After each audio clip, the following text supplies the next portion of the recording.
With just days to go before snap parliamentary elections here in France, President Emmanuel Macron has warned that the policies of his far-right and hard-left rivals could lead to civil war. Polls published over the weekend suggest that Macron's centrists will finish in third place, behind both Marine Le Pen's National Rally Party and a hastily assembled left-wing alliance. Macron called the election after the far-right secured a landslide in European elections, a shock move that's increasingly likely to see him forced to share power with a prime minister from an opposing party. The UK is heading to the polls in just 9 days' time, an election that looks poised to deliver the opposition Labour Party out of power for 15 years, the second largest majority in Parliament since the end of World War II. Well, to discuss those UK elections, we can bring in Tim Bale, Professor of Politics at Queen Mary University, London. Thank you very much indeed for being with us here on France 24 today. Now, the latest polls suggest that the ruling Conservatives are polling at just 20%, with Labour at around 40%. Are we looking at a decimation of the Tory party as we know it?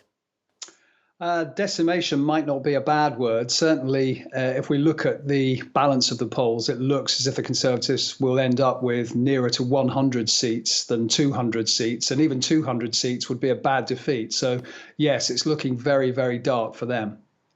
Now, a number of the polls we saw this week suggest that the Conservatives are now in a close battle with Reform UK, headed up by Nigel Farage, for second place.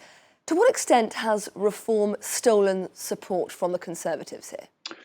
Well, in as much as Reform has really risen in the polls since Nigel Farage declared that he was coming back to lead it, that rise does seem to be accounted for mainly by people who voted Conservative back in 2019. So I'm absolutely sure that, but for Reform, the Conservatives would probably be nearer perhaps 25% than 20%. But even 25% would be a pretty terrible result. It's important, of course, that people remember that Reform may win a fairly large vote share. Who knows? It may even beat the Conservatives, although I doubt that. But it won't win many seats because of our first past the post system. It's likely only to win a handful of seats, even if it touches near to 20% on election day.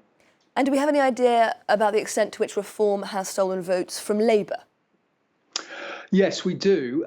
In as much as you can poll that, it looks as if it's maybe nibbled at the Labour vote at the edges, but any decline in the Labour vote has actually not been due to Reform, but has been due to the Liberal Democrats, this third party, the more centrist party. But that actually isn't that much of a problem for Labour because it suggests that there's going to be a lot of tactical anti-Tory voting. So where Labour supporters live in places that Labour can't hope to win in, they're switching across to the Liberal Democrats in order to get rid of the Conservatives. So that's no comfort for the Conservatives either.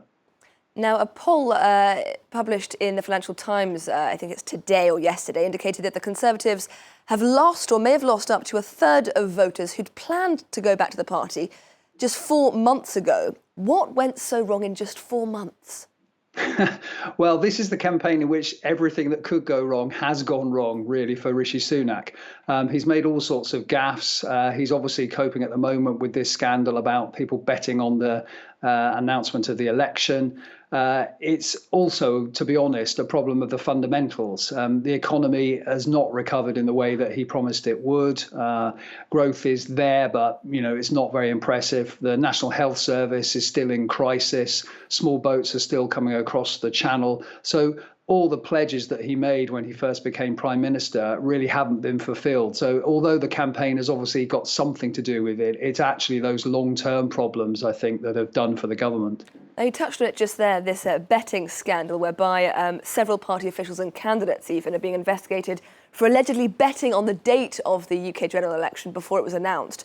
Just how damaging is that particular scandal? Well, there's been some very interesting polling actually on that, and it shows that it really has cut through to people. There are 3 things in this campaign that do seem to have cut through that have hurt the government. The first was Rishi Sunak leaving the D-Day commemorations early.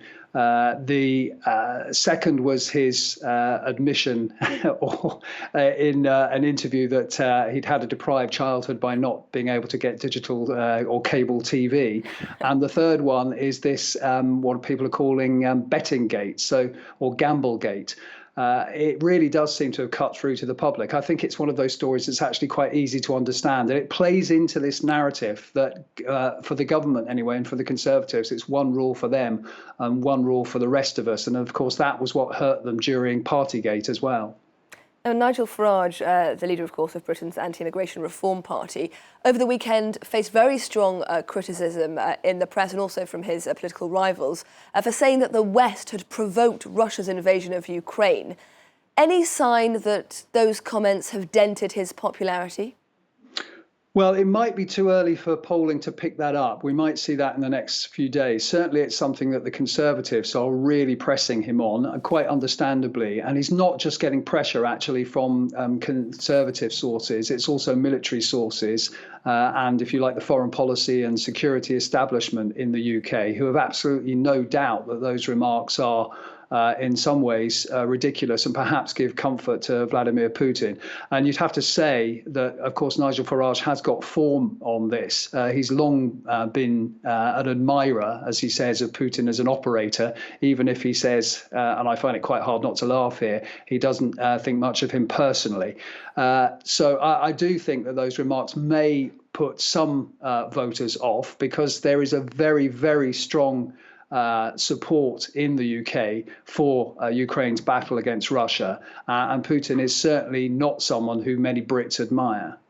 Now, Sir Keir Starmer, the leader of the Labour Party, does very much look poised to become the country's next Prime Minister. The electorate seemingly getting over Starmer's somewhat detached demeanour, or has that rather cool exterior possibly worked in his favour here?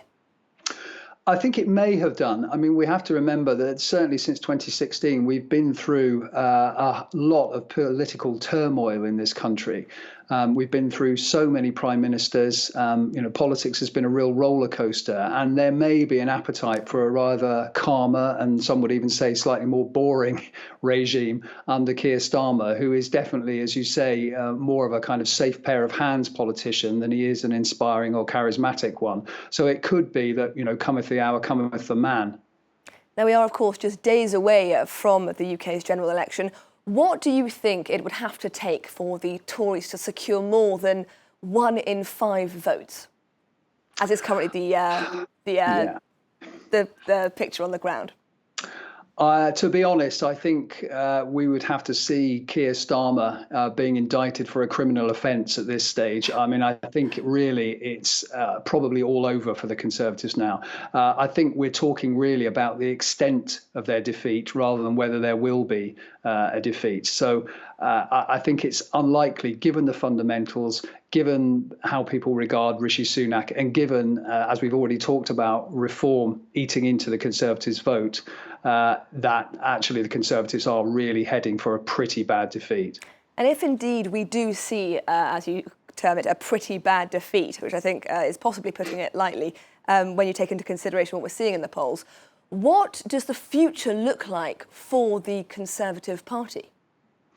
Well, this is the question that everybody is debating now. I mean, if you look back at 1997, which was also a bad defeat for the Conservatives, what they tend to do is go into denial mode and go into double down mode. So instead of really stepping back and taking a good, hard, long look at what went wrong for them, they will almost certainly go straight into a leadership election.